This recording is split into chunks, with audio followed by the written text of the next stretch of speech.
So in our garage travels over the winter, we decided we'd make the trip over here, and we are with Bayle Bellefy. Bailey. How you doing, buddy? Fantastic. Fantastic.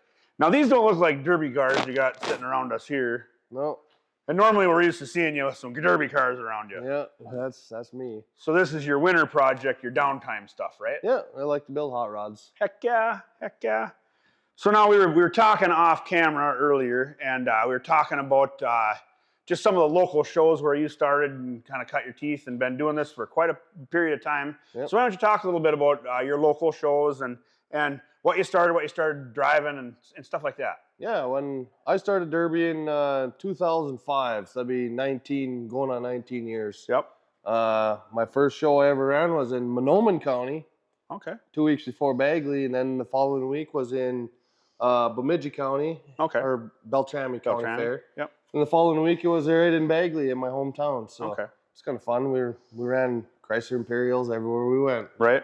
You're more of a big car guy. You don't yeah. like that little stuff, right? I like horsepower. He likes horsepower. So in 19 years, you're pretty much an Imperial guy. You said that already. Yep. Or a big Mopar guy. Yep. In 19 years, have you ever decided to go off and do something weird, get a weird car, something you didn't normally want to run? You know, in all these years, the very last year at Grand Rapids, the Speedway Derby, was my very first year ever running a GM car. Okay. I ran a 77 Cadillac. Yep. It impressed me. So, Yeah. I mean, I'm gonna be playing with them a little bit more, but Oh, heck yeah. Heck yeah. at the end of the day, I'm still a Mopar guy. Still a Mopar guy. Well, and you can't really argue with the Imperial logic either, you know. I mean, that's a big tough car, you know. Right. But Caddy maybe for Yeah, that was fun. I Yeah. mean, I've helped buddies build a couple caddies in my time, and Yeah. they did good, and they had fun. They won a lot of derbies. They didn't ever bend for much, but Yeah. never ran one myself. Yeah. So I had to try it. I got a good deal, and Heck yeah. let her rip. Sweet. So so the backstory, 19 years of doing it, how'd you get involved with derby originally? My dad has been derbying since late 70s Sure. up in our area. They started driving back in the day. They used to drive 61 to 64, what do they call them? Ford Galaxy 500s. Yep. That's all they ran Sure. for 70s, 80s into the 90s, and then they switched over to New Yorkers, Newports, and that's where I kind of grew up in the 90s. So I Sure. started watching them build them cars back when I was my kids' age, Right. and I was working on them. They were Chryslers. Right. So I took it to heart and I liked the Chryslers, and seeing how good he was doing, he won lots and lots of shows. So Yeah.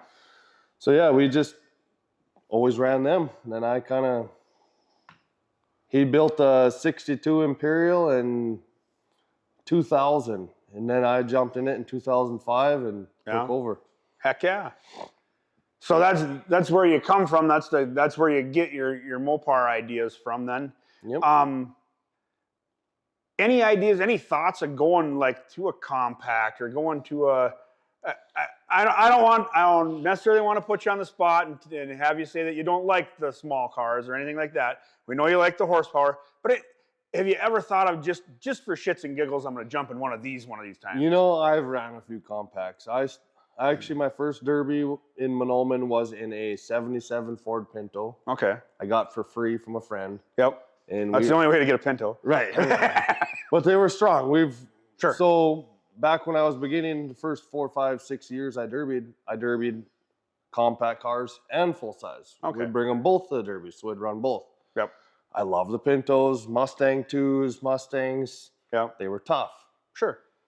The rules kind of changed, so you kind of had to adapt, and I kind of just stuck with the big cars and let the little cars go. But Sure. for anyone watching, I know there's going to be a Pinto coming to the fair next year. Oh, Pinto coming to the fair. Yeah. Nice. That's pretty sweet. That's coming to Bagley? Yep. Oh, really? Yep. Heck yeah. We'll be I there. know you will. Yep. Yeah, no, well, Sloan got to go 3 years ago now to see Bagley for the first time and film it. Mhm. And boy, we've been addicted to that derby ever since.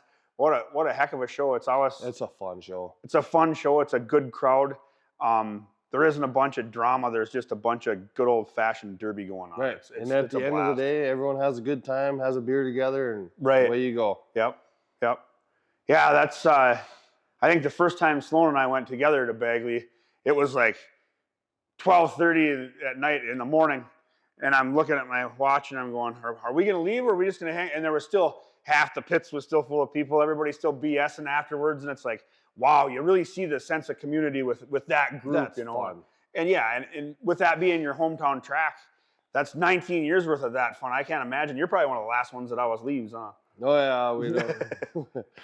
We usually call in sick. Yeah. Yeah. Not because we're sick. We're just tired. You Right. know? We don't usually get home till 1, 2, 3 in the morning. So Sure. it's a good time.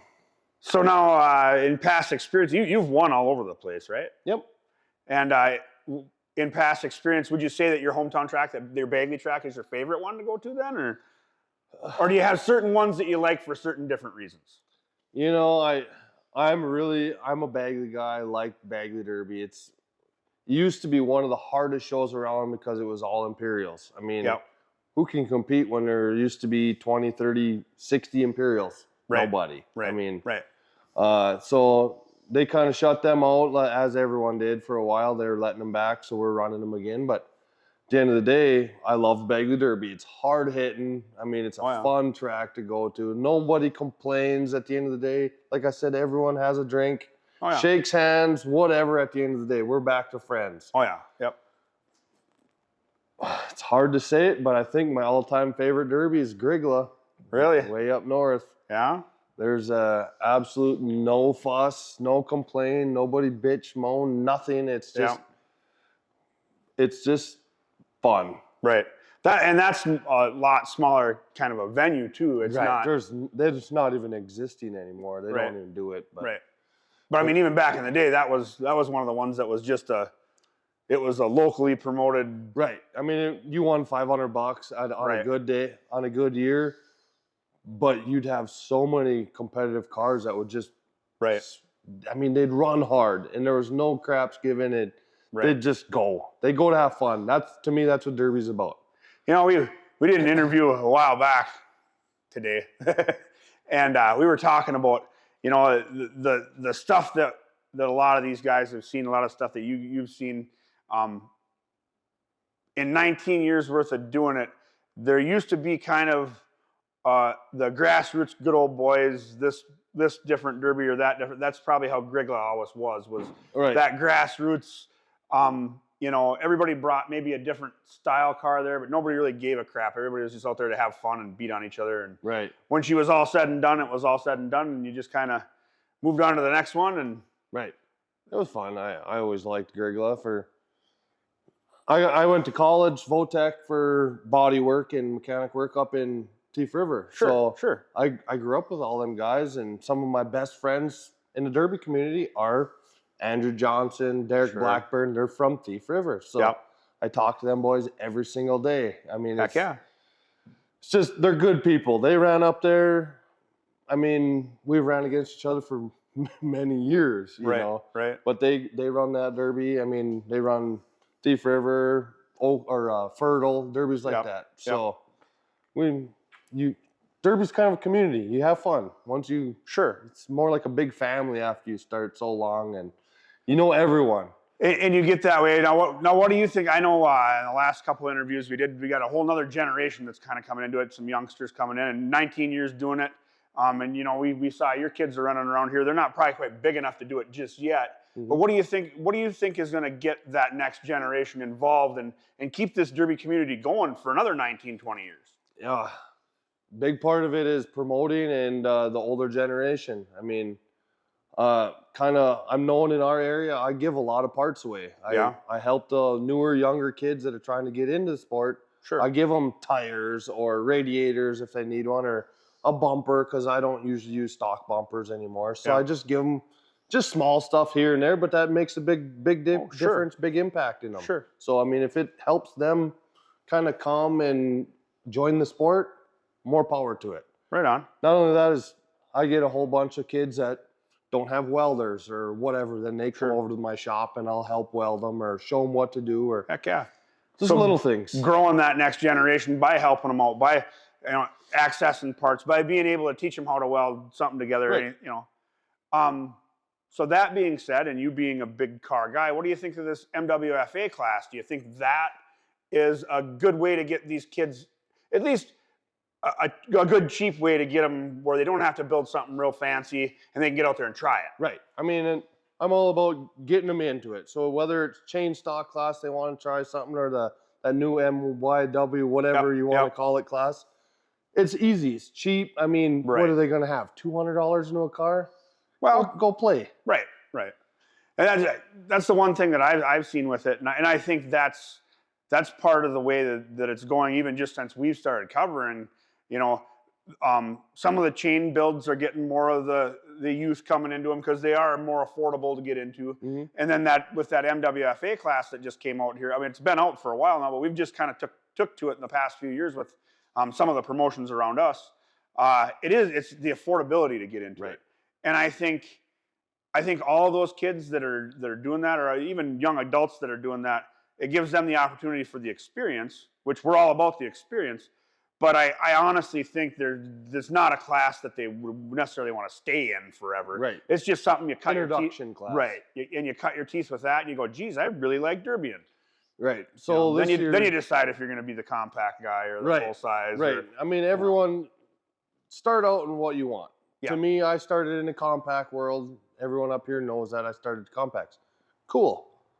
I also started my third derby or second derby. I went into the big cars. Sure. So I ran both classes. Right.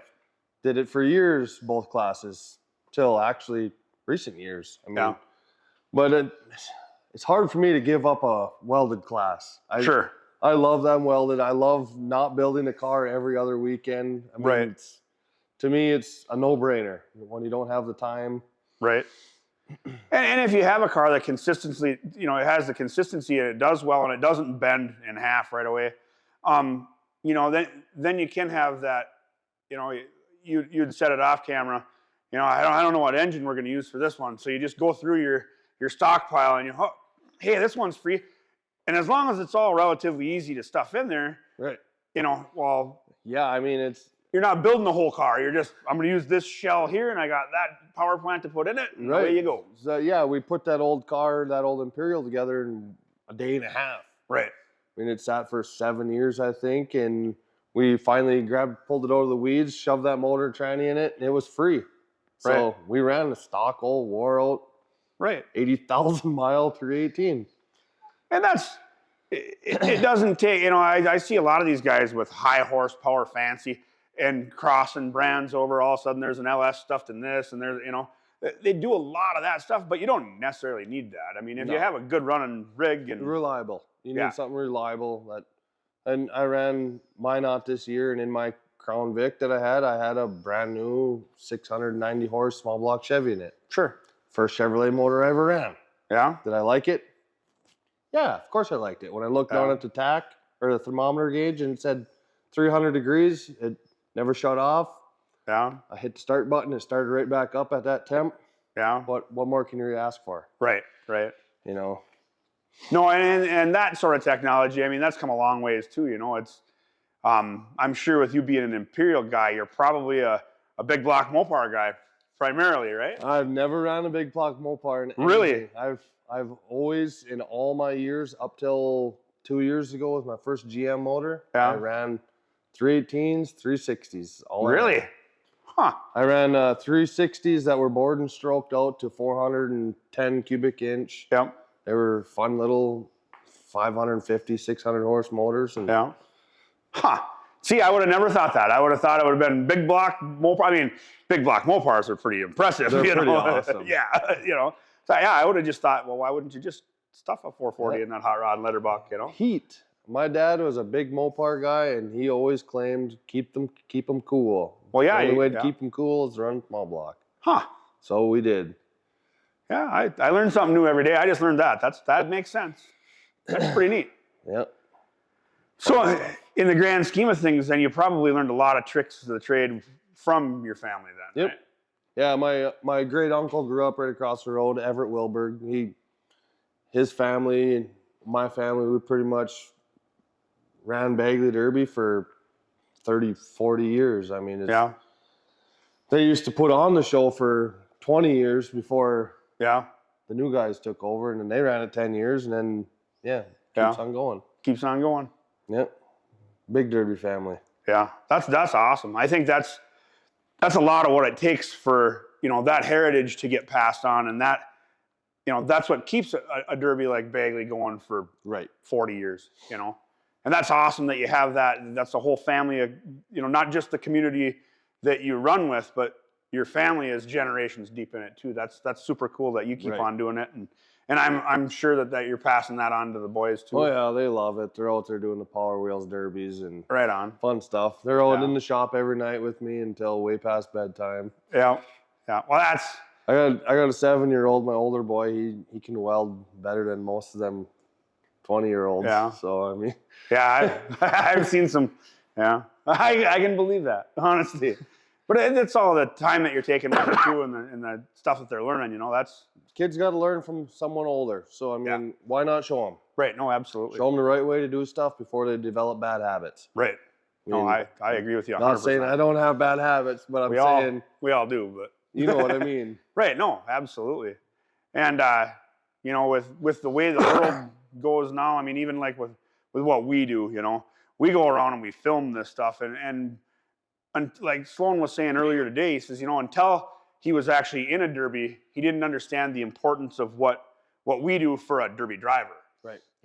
And anymore, that's like the exposure that we're giving those kids. Now that kid gets to see that Bagley Derby, and he goes, hey, and I know this guy that runs that, and now the next step is that kid's going to be over here borrowing parts from it. Right. And that keeps the whole thing going to the next generation. I got absolutely no problem helping the newer generation. As long as they show interest and actually come to my shop and are interested in learning, I will show any kid that they want. That's awesome. I mean, awesome. That's how you build that community. Get that community up. It's a dying sport, so let's bring it back. No, I love that. Only way to do it. That's awesome. That's awesome. That's a great mentality to have, and it's a hard thing to find in instant gratification.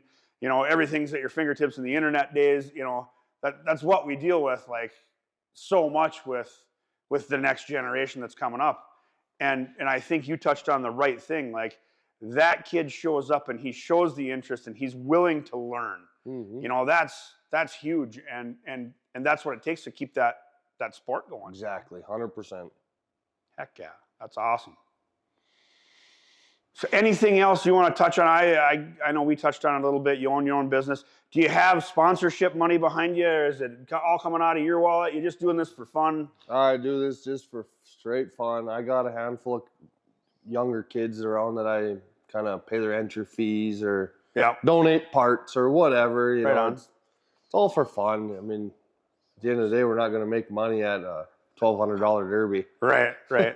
No, I mean, especially with everything costing more money these days too. I mean, when you said that earlier, well, that MWFA car, what do you got, a couple $100 in it? You'd be lucky if you can find one for a couple $100 anymore. That's the sad part, Right. And in the way of the world anymore, it's we were talking to some compact guys earlier that are talking about, you buy a car that's clean now, and the damn thing don't have a motor or tranny, and it's still $500 car. Ugh, make you sick. Right? I'm not even gonna say what I paid for that Imperial I'm gonna wreck. Right. and times that by 10 maybe. Yeah, right.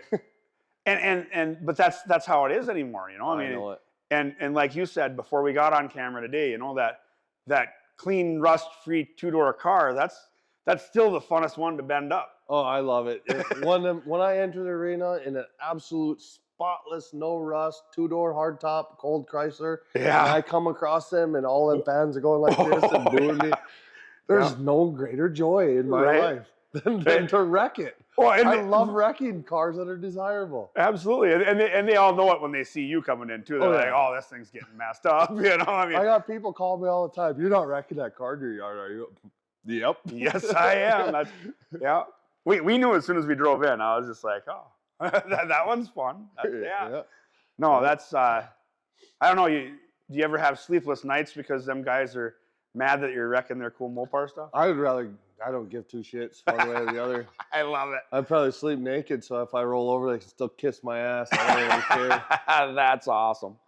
That is awesome. There's a reason why that mold Mopars and stuff is worth more, because we've wrecked them all. Sure. You know? Sure. Well, it sounds to me like you probably have one or two anyway still laying around. Yeah, so. I think I got 15, 16, 18 of them. Fresh Imperials laying around. Right on. And then, like I said, next year I'll be running it. I ain't afraid to say it. 1968 two-door hardtop, beautiful, rust-free. Yeah.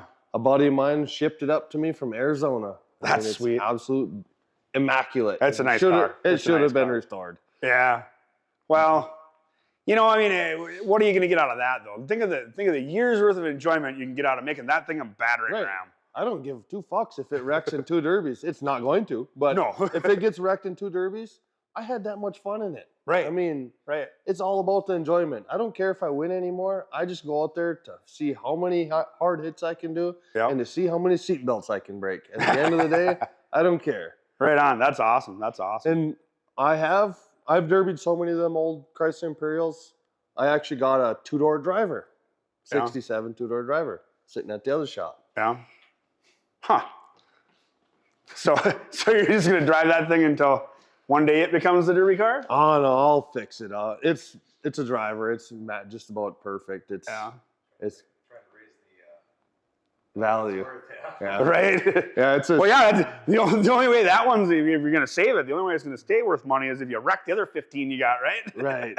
Oh, I bought that. I found it on Facebook, and I'm like, God, I want that car. I've wrecked so many of them. I want to buy this. Yeah. It's way out in California, San Francisco. I'm like, yeah, that's a trek. I said, does it run, drive good? Yep, drive it anywhere. I said, what's your phone number? I'll call you and we'll chat about it. I Venmo'd him a handful of cash and I brought the rest over.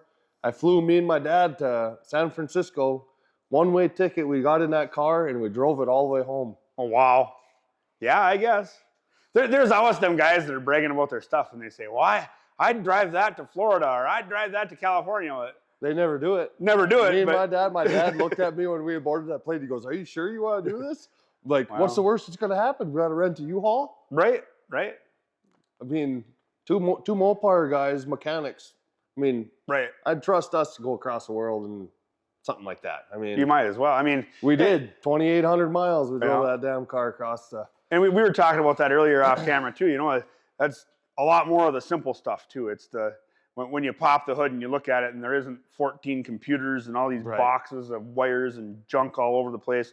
You know, that stuff to me, like the new stuff, it's rocket surgery. I don't get none of it. No. But some of that, you know, an old Chrysler, there ain't a whole lot to them that. Right. You know, I got some fuel delivery. I got some spark. I think we can probably make this thing go. You got spark. You got fuel. The only other thing you need is a roll of wire and some twist ties. Exactly. Yeah. So I mean, why wouldn't you take off from California? Right. In a car you know nothing about. We did to Minnesota. We got there. We're like, oh shit. Right. It was just as nice as he explained. I mean, it looked beautiful, but it did not run like he said. We had a lot of tinkering on the side of the road at 85 miles an hour in the mountains. Yeah. Good thing there's a Harbor Freight in every town. Yeah, that's awesome. Yeah. So it was fun. Heck yeah. Trip of a lifetime. Yeah, you don't run into too many trips like that. No. Definitely going to do that again this summer. Yeah? Oh yeah. So as far as your derby plans this summer then, where do you don't have to tell all your secrets. You don't even have to explain where you're going. How many derbies do you think you're going to run this year? Well, like I explained to you, I don't care who finds out because everyone already knows. So I'll be running an Imperial in Fertile. I will be running an Imperial in Thief River, and I will be running an Imperial in Bagley. Nice. For sure. And a GM in Rapids. Oh God, I'll probably be running a GM in all of them. I got a two-place car. So right on. Oh, we'd for sure like to see you in Rapids again. That's. Yeah, chain class and limited weld. Yeah, because don't run limited welds. Right. They got to let everybody learn how to build their stuff. Do what's that? They got to let everybody learn how to build. We don't have a Harbor Freight there where they can buy a $80 wannabe welder. Yeah. Buzzbox welder. So I'm just a cheap guy with, Yeah, you Little bit got of plenty tools. of nice stuff. I got tools. Yeah, you got plenty of nice stuff, bud. Yeah, it's Probably. well, Heck some yeah. money in tools. Oh yeah, and a nice big shop. We were talking about the heated floor. Yeah, you can't get much better than this for No, tinkering on stuff. I'm pretty grateful on my building that we build cars in. So Yeah, yeah, I built for many, many years, probably 17 of them years on my dad's apron in front of his 24 by 30 or 24 by 40 garage. So I mean, Yeah. it's to have something that's actually a shop is pretty grateful about it. and we're in here in February in our t-shirts, and it's My kids, know. they come in. It's dirty right now because of all the mud outside, but they Sure. come in, they kick their shoes off there, and they run around the shop in their bare feet. right. Yeah, no, that's pretty awesome. It's a heck of a nice place. Thank you. Yeah, and you get to tinker on stuff like this, and then I'm sure, February now, and I'm looking at the little toy you got hiding out there. It's probably gonna take you. How long does it take you to build something like that, Imperial outside? Well, it depends on what class I'm going to enter, I guess. Ah, okay. Yeah. For normal limited weld class, I mean, I got a pretty good crew. My crew, Kevin, and I used to have Daryl Olson, but he passed away a couple years ago. Yep. So it's just pretty much me and Kevin now. Well, we've built most of our cars, them Crown Vics we've been running the last couple of years. We've built them in 3 days, 2, 3, 4 days. I mean, Yep. they compete. Sure. Why not? Right. So, but something like that, I mean, it's a couple weeks Yeah. if I actually worked on it. Sure. That's pretty cool. I mean, that you got plenty of room in here. It's not like you can't build one in a few days or leave it sit for a couple days until you get around to it again. Right. And I bought that hoist. I bought it used last winter about this time, and I put it in the shop, and me and my buddy Kev were laying on our backs underneath there and swapping the transmission, and he looked at me and I looked at him while we were laying on our backs. We said, we're way too old and fat to be laid on these backs. Right. Right. We're old guys. We need to have a hoist, you know. Right. So, Yeah. so we put it up, and now you can get it so where you can just walk under it. yeah. Yeah. Walk That's the under way it. to do it. Put the trans jack under it, lift it up, and do Yep. everything. It's kind of nice. It is. I know my back for sure isn't as young as it used to be, and yeah, whenever I get a chance to use the hoist, I'm all about it. Oh God, yeah. Couldn't go back. I remember years ago when I was younger, lifting them. You'd lift them cars up on jack stands and set them up. Yep. I got semi jack stands. We'd get them cars yeah. that high off, and we'd roll underneath there Just on a creeper. Or on a something. creeper Yeah. on the floor in Dad's shop. We'd roll under there with the transmission and lift it up by yourself and have Right. someone put the bolts in. Be screaming at somebody, Oh. get that bolt in there now! Yeah, I can only hold Right. it so long. Just shaking. Or you put it up there with your two hands and get one here and then Right. like this. We did it for years like that. Yeah, I mean, that's young and dumb. That's I- ambition. I'm not doing that crap no more. Right. I Yeah. couldn't even do it if I tried, I don't think. Now it's amazing the kind of stupid stuff you do when you're young and dumb. Oh, that's why we can't do it when we get old. Yeah, that's true. Everything hurts. Oh, Yeah, jumping off 10-foot Yeah. scaffolding or whatever. yeah. No, I don't know. I think kids, and they must still be at some point. They're still made out of rubber. It's just when you get old and the rubber gets a little wore out. That's when the bones start creaking and everything starts. Oh, yeah. That's something you get up every morning, you bend on, and step on your fingers and try to stand up to crack your back Yep. into place so Yep. you can walk straight for half the day. Oh yeah. Good times. Yeah, that's how it works, though. I mean, if we hadn't gone through those experiences when we were younger, what would we have? We'd have nothing to brag about, for one. Lived a good life. Oh yeah. We'll just say that. Heck yeah. Good, fun life. Right on. No, wouldn't trade it. How many cars you crashed over, you think? How many cars have I wrecked total? Eesh. A lot. If I had to guess, I'd say 60, maybe 50, 60 On purpose. on purpose. I know people that have bad luck, and they might have been in a car accident or two in their lives, and Yep. they might be on their 5th car or 8th car in the world or whatever. But Yep. I think it's funny. You get actual car guys out, and you just said it. Yeah, 60 cars. You're not done yet by any means. No, I got a whole fleet of probably 50, 60 cars still left to wreck. Yeah. So So there's probably 100 left I got bought and paid for. I got to go pick up. oh, geez. So someone told him, you got a problem? And I texted him back, yes, I do. I have a real problem. I'm admitting it right now. I need help hauling all my cars home. Yeah. They're like, no, that's not what we mean. Yeah. I did that with snowmobiles a few years ago. My dad, who's my next door neighbor, came up to the house and he says, when was the last time you mowed your lawn? I'm like, well, 2 years ago. I got all them snowmobiles right there. I can't mow my lawn. I got snowmobiles there. Right. And he's like, yeah, I think that's what I'm getting at. That's what the problem is. And I'm like, problem? I ain't put no lawnmower gas in 2 years. That's not a problem. That's great. A solution. Right. Yeah.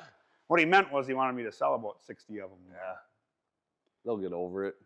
They always do. Right. I just moved them from the front yard so I could mow the front yard. Now they're hiding somewhere else. Right. You know, that's. You just move shit around. As long as you can keep them guessing and they don't actually count or start, numbering your stuff that you've hidden, then you can still stay safe, fairly safe. Yeah, it's all fun. It is. It's honest fun. You can spend your money in a lot worse places. Oh yeah. We've all done it at one point in time. Yeah, there's been dumb purchases. I mean, that comes with age too. I'm still wondering about them dumb purchases. I do it all the time. Yeah. Facebook Marketplace, the worst invention in Right. the whole world. Yeah, for people that grew up without technology at all, and then you get something like that where it's like at your fingertips, there's a swap meet on your phone. I know it. Crap. How long ago was Facebook Marketplace down? No idea. I have no idea. It was down for like 3 days, and everybody complained. Like there were so many people complaining because that's what they do every day. Huh. That's all I do anymore. Obviously, because my shit ain't done. right. Yeah, maybe a little setting the phone down. I got a reclining chair right over there, and that's where I sit there and relax. Right. The one thing I didn't see you don't have on the wall is a big screen TV. I kind of expected that so you could watch us. I don't. I got a Bluetooth radio over there, and I think the battery's been dead in it for 4 months. Yeah, it's sitting next to the plug-in. Yeah, I literally, when I come in here, I either come in here to work or I come in here to have a beer and relax. That's all I do. I don't come in here to party. And right. It's a shop to work, to me. Yeah. I mean, not to be Debbie Downer, but that's just what we do. That's awesome. When we come in here, we get shit done. I mean, heck yeah. Like that fastback Mustang, I think I got 2.5, 3 full days on it, and it's pretty whipped up. I mean, it's tons of body. I mean, we got pretty close to it and checked it all out, and it's all new tin. Like everything's new. Like holy crap. Floors, the frames, the aprons, everything on it is new. I mean, it's gonna be a beautiful car when it's done. Heck yeah. And I only got 3 days tops into it, so and like I said, when I get in here to work, I pound the work out. Yeah, it's time to work. Yeah, I do. You guys should buy it. Anyone want to buy a 79 Mustang Cobra? There's not a spot of rust on it. Fresh paint. Needs to be buffed and washed, but other than that, it's pretty nice. Pretty nice car. Got to get this thing out of the way so you got room for a derby car in here. I know it. That 68 two-door Imperial needs to sit right here. Makes sense to me. I can't wait to see that thing when it's done. That's going to be fun. It's going to be badass. It's almost a shame, like I said, to wreck it, but at the same time, we're smiling. So. Right. No, I'm proud of you. I'm proud of your decision on that one. I want to see this. That's going to be fun. Right?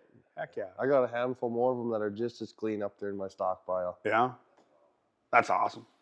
I suppose before we get out of here, is there anything else that you want to touch on as far as what you've been doing, what your plans are for the future, anything like that? Or I'm just going to remain building hot rods until it's time for me to wreck some derby cars and right on. Bring them in here and put 2 pounds of welding wire into them. And well, hey, welding wire ain't cheap anymore either. I know, that's why I don't weld. I don't do none of that cheating shit. Right. I said it with the last group. I gotta say it again. If you ain't cheating, you ain't trying. And that's, But- you know, I'm a firm believer in that. The wonderful thing about this, though, is neither of us, we don't know anything about tech. So I can't even read well enough to know the rules, you know? So it's, A whatever. buddy of mine built a car a few years ago, and one of the techs, he walked around the car and went like this. Yeah, it looks like you followed the rules on this car. He didn't even look at it. Yep. He just walked along it and felt it. Yep. I mean, why not? Right, good enough. This is a derby. There's too many rules as it is. Yeah. Huh. Yeah. Yeah, the rule is you go out there and wreck shit, right? Didn't I look over there and you had the concrete company, you were pouring concrete in the door? Yep. Yeah, something like that. Yeah. That stuff explodes. It's not good. Right. It works good in frames though, as long as you got all the holes filled. So I heard. Yeah, I've heard that before too. Yeah, Yeah. there's so many tricks out there you learn over almost 20 years. It's Right. crazy. Well, and there's plenty more tricks to learn too. I mean, There that's is. I I learn a little bit every single year when I'm building cars. I mean, I don't perfect them. I mean, you see something different here, and or out of all the cars we built, we still see shit we missed, or right. something we would change after doing this many years of building them. It's just like, why did I do that? It crumpled here now. Let's do something different there, or whatever. You know Right. what I mean? It's just, Oh yeah. Are you going back out to North Dakota this year? I'm planning on it, hoping to.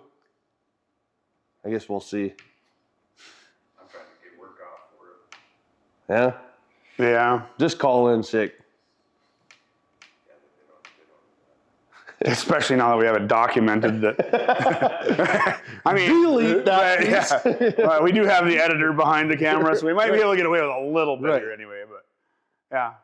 Well, thanks a lot for inviting us out. It was Absolutely. great to BS with you again. Shop is always open. Heck yeah, we love doing it, and you know, in the wintertime like this, when we got a little bit of time, and we get a little antsy too. You know, we're not filming stuff like we usually do, so it's awesome to get out. We're super happy that you invited us. Yep. Yet another experience that we've done, and as always, it's all about the experience. And thanks for tuning in.